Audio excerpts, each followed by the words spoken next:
Welcome, NFL football fans. It's that time again, time for another edition of NFL Football Talk. I'm your host, Charles E. Smith Jr. This is an Inside Sports production, and here we are, second week of the 2016 NFL playoffs. Wild card weekend is done. Started with 12 teams. Now we're down to 8. All the teams are going to be in action this weekend, so we're going to go ahead and break everything down, take a look at the last week, and by the way, all of you fans in Los Angeles, NFL is coming back to town. Stadium is approved. The Rams are coming. We'll talk about that and more. So I'm going to need some help with this. So let me go ahead, and as you know, I only enlist the very, very best to help me out with these such matters. So here he is from an undisclosed location somewhere in Southern California. And by the way, he was not the Powerball winner, although the ticket was sold possibly in his hometown, but his hometown is a bit of a mystery. You may follow him already on Twitter at Chris L Sports. Here he is, the main man, none other than Chris Lardieri. Chris, what's happening, man? Charles, as always, thank you. I appreciate it. Great to be back. And for the record, had I held that golden ticket, I would still be doing the show tonight.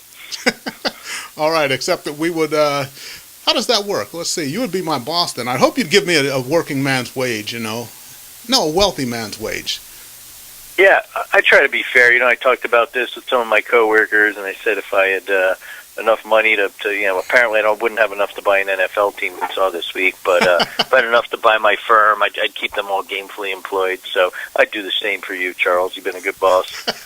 All right, hey, you're a heck of a guy. So what do you think? Here we are, Southern California, and finally, after all these years, over 20 years, the Rams are headed back to town. It was made official just a few days ago.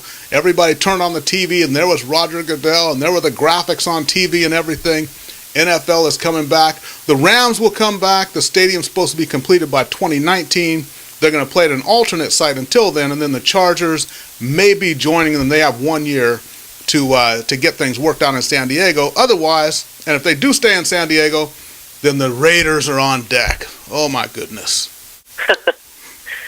Yeah, we've been saying all along, we'll believe it when we see it, and now we finally see it, and now we finally believe it. To toot our own horn, a year ago, we both said we thought it would be the Rams, and even though it's kind of convoluted and still up in the air, it may very well work out to be that way. Two things that stand out to me. Normally, when a NFL committee recommends something, the other owners in the general vote march lockstep with them, and they completely annihilated that by overwhelmingly on the first ballot voting the majority. They didn't have the three-quarters majority, but they voted for the Inglewood project, so I found that astounding. And number two, Roger Goodell's been a favorite whipping boy of mine here on this show, and I've got to give him some credit because, these things just don't happen in a vacuum. There's a lot of backroom politicking and deals, and clearly everyone aligned behind Kroenke, and it looks as though Jerry Jones is one of the key point people on that. So I got to give Roger some credit. He, in my opinion, he got the right deal. The Rams belong back here. They're an LA team.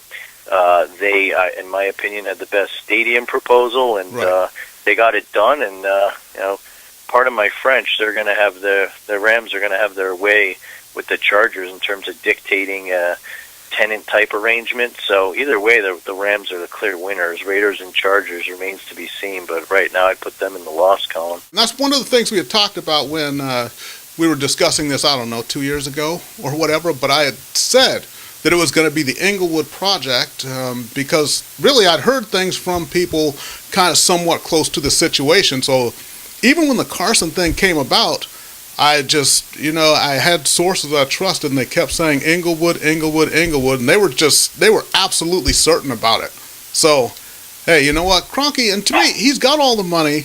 Why not put them in Inglewood? That's what it comes down. Inglewood had already approved it. So I don't see where why it was even really truly a problem.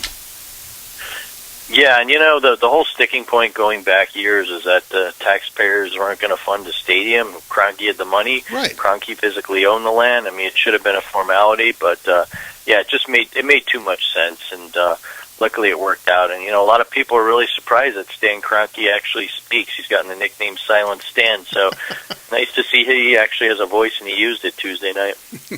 Okay, there we go, and everybody, Wild card weekend just got underway, and two of the games were blowouts. What we had were blowouts on the bookends there, but the middle games. And Cincinnati, as only the Bengals could do, losing that game to the Steelers. And then we'll talk laces out in just a moment. But the Cincinnati game, and here is Cincinnati about to win this game with the Steelers. Let's forget about, they were so bad that nobody's even talking about Jeremy Hill's fumble with less than a minute to play. Vontaze Burfict, who last season, remember, he's been fined for throwing players down, and I mean after a tackle, actually grabbing them, and you can see it on camera, twisting their ankles when they're down. Now, a completely unnecessary hit on Antonio Brown when his team is, 20 seconds from victory? Gives him a 15-yard penalty. Pac-Man Jones gets overly excited, and they tack on another 15 yards after that. Steelers are instantly in field goal range, although I think they would have been fine with the first 15-yard penalty anyways, the one on Burfict. That would have done it. But let me ask you, Chris, were you the GM of the Cincinnati Bengals? Is there any reason you could keep Burfict on the roster? Seriously. No, I don't think you can. Like you said, this guy's got a history, despite the fact that Deion Sanders looked by that when he tried to say it wasn't a dirty hit. I mean, where there's smoke, there's fire. Right. And not only that, people have kind of dug into this lately. Apparently, he's been like this in college. And right. We know the Bengals, to their credit, like to take chances on players like Pac-Man Jones and try and turn their careers around, but at some point you've got to fish or cut bait. Mm-hmm. And even before that, I mean, when he picked off the pass and he ran into the locker room, I mean, what the heck is this? I was thinking about it lately, especially in light of what happened with Odell Beckham and Josh Norman. Mm-hmm. Everyone says the referees need to control this, and I disagree. Who needs to control it? The players and their coaches. Right. I know the coaches aren't their babysitters, but at the end of the day, they're their bosses on the field. And Marvin Lewis did nothing. And a lot of people thought he should have lost his job over this. I think not winning a playoff game in his career doesn't help either. But where was he? And why, even on the flip side, is Joey Porter on the field? He's not supposed to be on the field. So right. Mike Tomlin deserves a ding there as well. Just a complete meltdown by the Bengals. I mean, you cannot lose your cool in games like this. This is what happens. You choke, you lose. Yep, that's true. And so Marvin Lewis moves to 0-7 all-time in playoff games.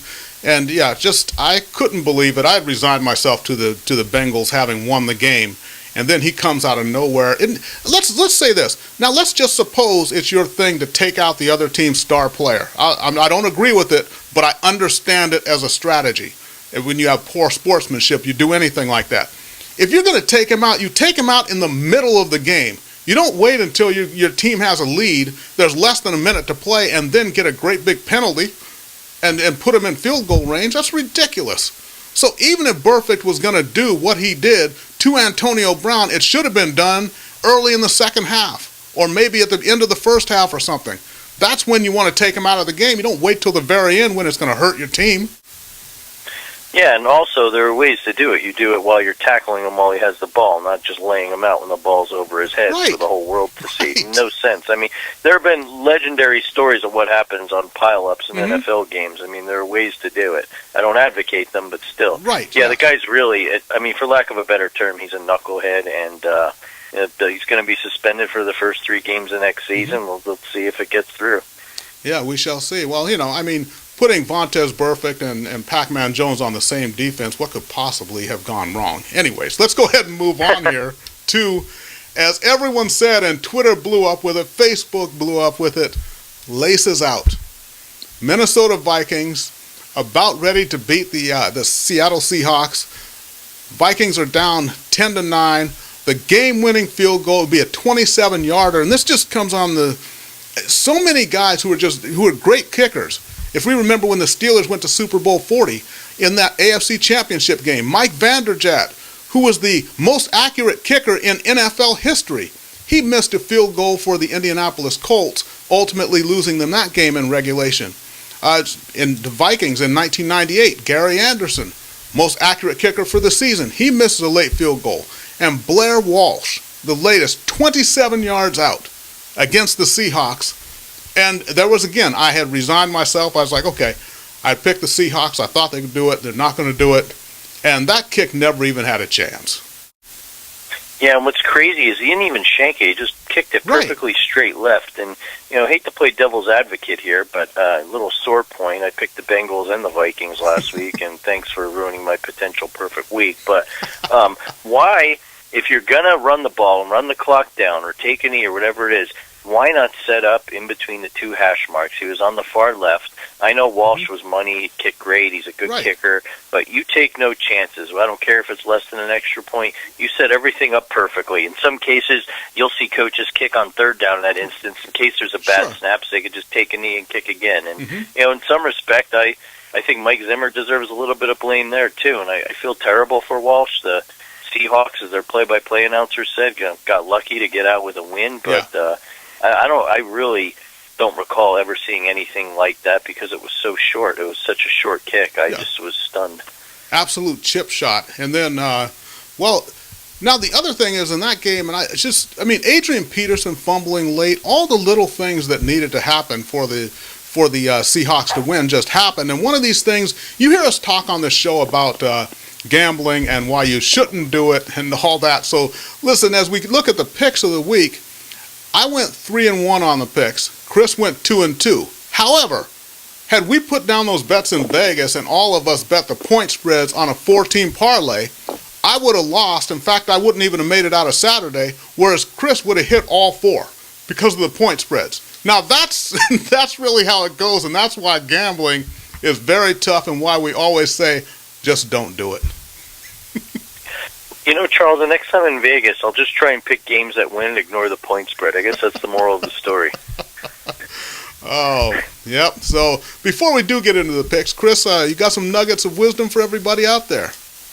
Yeah, I sure do. This is the last great weekend of NFL football. Got two games each day. You ask me, it's kind of bittersweet because you're getting nonstop football on Saturday and Sunday to check off all the women in our lives. But I'm really looking forward to it. I think there's some good matchups. I know everyone's looking forward to the Seattle-Carolina game. That's kind of at the top. But all these games intrigue me. I don't think there's anything that's ultimately one-sided. And then the coaching carousel, Charles, it just completely blew up today. It was like someone got on the bat phone and told all these teams to get their hiring done before championship weekend. You got Chip Kelly going to the 49ers, the Giants promoting Ben McAdoo, which to me is a slight head-scratcher and tells me that the Giants think everything was Tom Coughlin's fault. So it doesn't go their way next year. I don't know who they're going to blame. And then got Adam Gase went to Miami. Hugh Jackson jumped all over the Browns' job. And Doug Peterson, which we thought all along went to the Eagles. So flurry of activity. It looks like everything got wrapped up nice and quickly. And I think the other surprise is Tom Coughlin pulling his name from the Eagles' job. All his coordinators decided to stay with the Giants and didn't want to follow him. So I think that's interesting as well. Yep. There we go. So, yeah, you like divisional round. I've always been a big fan of Championship Sunday, which comes up in 2 weeks, because that's like too many Super Bowls on the same day. But, hey, I'll take 4 games in one weekend, 4 good games. Let's go ahead and start with it the way that they got it divided up this time. We're going to have an AFC and an NFC game on each day. So Kansas City at New England is at Saturday at 1:35. Green Bay at Arizona, Saturday at 5:15. All times are Pacific because we're on the West Coast. You're on the East Coast, you can do the math. On Sunday, Seattle at Carolina at 10:05 a.m. And then Pittsburgh at Denver at 1:40 p.m. will be the last game of the weekend. So let's go ahead and take them in order here. Kansas City, 11-game win streak now that they whitewashed Houston last week in against the well-rested New England Patriots. What do you think about this one? Can Kansas City keep this one rolling, or are we taking the slightly injured now Patriots over the Kansas City Chiefs? What do you think? I think the Chiefs can hang, but ultimately I really, when I look at this from a big picture, do you want Bill Belichick or Andy Reid in the playoff game? Do you want Tom Brady or Alex Smith? Add to that the fact that the Patriots had a week off. They've gotten healthier. Edelman's back. Amendola's back. Gronk is rested. And I think while it won't be a blowout, I think it will be a competitive game. But this is the type of game I could see the Patriots maybe plodding along for a little while and eventually pulling away. Yeah. I think the Chiefs really had a nice win last week, but let's face it, it's the Texans, and going to go with the Patriots. Yeah, and you know what? I was going to say that very same thing. Close for a while, but I think the Patriots are going to own the fourth quarter here. And, Tom Brady over Alex Smith. Enough said.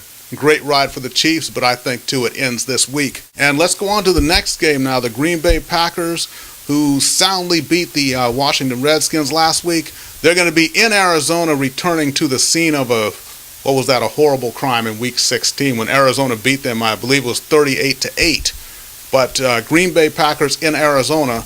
And Aaron Rodgers was able to work his magic last week. But really, I think Arizona is they're as complete a team as there is out there right now, especially with all the injuries going around. They are very complete. And Davante Adams, from what I understand, for the Packers, he's going to be out. So that further weakens that receiving core. I just don't see it happening here. They may hang for a half or maybe just a quarter, but Arizona's just got too many weapons, and they're strong at too many positions. I think this is the end of the line for Mr. Rodgers and the Packers. I got the Cardinals in this one. I'm going to agree with you. Watching that Redskins-Packers game, besides the fact that Deshaun Jackson's a moron and didn't get in the end zone, the Redskins had chances to punch it in from within the 1 yard line, and they didn't. They really could have put that game away. Right. The momentum was swinging that way. Their defense was really rushing Rodgers effectively, and the wheels came off quickly. I don't see that happening with the Cardinals' defense. I know Bruce Arians knows how to blitz this team. We saw it when they really worked them a few weeks ago. I don't know if it'll be that big of a blowout, but I do think the Cardinals will take advantage of the holes in the Packers' O-line, and I think the deciding factor for me is, like you hit on, with Davante Adams out. Right. Rodgers didn't have a heck of a lot of weapons to throw to in the first place. Not good news. Yeah, and especially with that defensive backfield of the Cardinals, it's going to be tough. Let's go ahead and get to the next one, the games of Sunday. The first game on Sunday, the Seattle Seahawks, who, I touted them last week. I said, when it comes to playoff time, when it comes crunch time, they're like a pack of junkyard dogs. And they're going to be in Carolina to face the Panthers. This should be a fantastic, fantastic game. Everyone is healthy now, I believe, for Carolina. So Jonathan Stewart's going to be back. Greg Olson's going to be back. And we'll see if Ted Ginn can continue his miracle act as their number one wide receiver. But in this game, I got to go with, I'm looking at the experience. I know Carolina beat them early in the season, but that was when the Seahawks were going through the whole thing of blowing fourth quarter leads for some reason. So I'm going with experience here, and I think that we got the Carolina is not that deep as far as when you get below Cam Newton, Greg Olson. I don't think they have a lot of other options. So if they're able to take a couple of options away from that offense, which was spectacular this year. I think they scored 500 points. But I got Seahawks. They're not going to have to deal with sub-zero weather either. So on the road, I'm going Seahawks. What do you think? We're going to disagree. I think will be a close, hard-fought game. I don't expect a high-scoring game. When these two teams play, it tends to be more on the lower-scoring side. The difference for me is that the Seattle offense, you want to talk about an offensive line that's susceptible to the blitz, it's them. Russell Wilson made a phenomenal play last week, but I really think the Panthers' defense are going to give them fits. No Marshawn Lynch definitely won't help. And then I think the key to the game will be the tight end. Greg Olson's a great tight end. Yeah. The Seahawks have been susceptible to that, and no offense to Kyle Rudolph, he's a nice tight end, but he's not Greg Olson. Right. I'm going to pinpoint there as that'll be the difference in the game. And with Jonathan Stewart back, they'll at least have the ability to control the ball and eat up clock if they need to. I'm hoping as the makings of an epic game. I'm going to go with the Panthers. Seahawks play their second, what will be 10 o'clock a.m. Pacific time game, and I don't think that'll be good the second time around. Yep. There we go. And yeah, I admit definitely no disrespect to that Panthers defense, because we know they're as ferocious as well. Don't send Luke Kuechly after me. I can't get out of the way at this point. I'm way too old for that. So yeah, this is going to be a great game. I just think that you look at the little plays, and that's what Seattle does so well. If we look at that Minnesota game, I know that the shank kick at the end, but that play that Russell Wilson made when the ball is hiked, goes right past him over his head, and like Tony Dungy noted, most quarterbacks when they go back to that ball, they're just going to fall on it and take the loss. Russell goes back, picks it up, surveys the field, turns it into a 35-yard gain. So those little things, I think the Seahawks do so well, and not that, but just the whole team just staying in on every single play. And a few plays are going to make the difference here. That's why I'm leaning Seattle. All right, well, one of us will win. I'll give you that prediction. Okay, and then the next game, Pittsburgh Steelers, who had the kind of a miracle finish there against the Cincinnati Bengals. They're going to be in Denver to face the Denver Broncos, who will be starting the old man Peyton Manning at quarterback here. So what do you think? The Steelers, who are kind of banged up now, Antonio Brown in concussion protocol, Roethlisberger, who admits that he damaged ligaments in his throwing shoulder, but he's going to try to play. I don't think he'll be more than probably 75%. So it's going to be up to that Steelers defense to try to stop the Broncos offense. Steelers beat them earlier in the season, but of course that was with a healthy Steelers team. Any chance they go into Denver and take down the Broncos, maybe make Peyton Manning get happy feet and start throwing the ball all over the yard, a few interceptions? What do you think, man?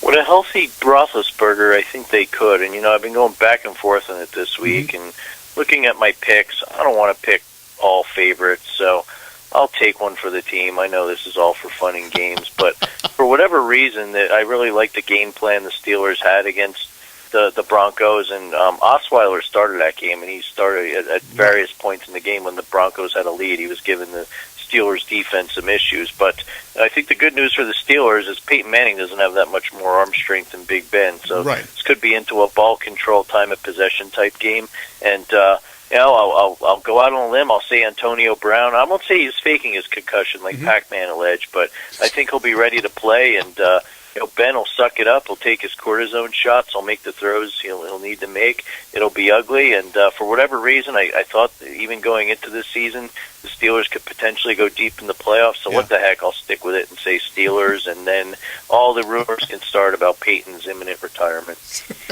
Well, I think he's going to, if Peyton, he's going to retire. I guarantee that no matter, I think win, lose, or draw, this is a season where he retires. But I'm going to go with it. We're a healthy team, and especially if Roethlisberger was healthy, I'd take the Steelers hands down here. But I think with the defense there of Denver, that's going to be the difference. They're fast up front. That front seven, I think, will put enough pressure on Ben, and Ben not having the arm strength, a little bit of the quickness gone. I think that'll be the difference in the game here. So I hate to say it, especially, I'm not big on picking Peyton Manning to win a playoff game of any sort, but I got to go Denver here in this game. Yeah, I don't blame you. It's just don't know why, little intuition, but I will say, for the record, I don't know any of the point spreads on these games, so I'd like to see how the experiment works the second week. Okay, everybody, so there we have the picks of the week, and let's go ahead and recap everything. So on Saturday, Kansas City at New England. We're both going with the New England Patriots, siding with experience there.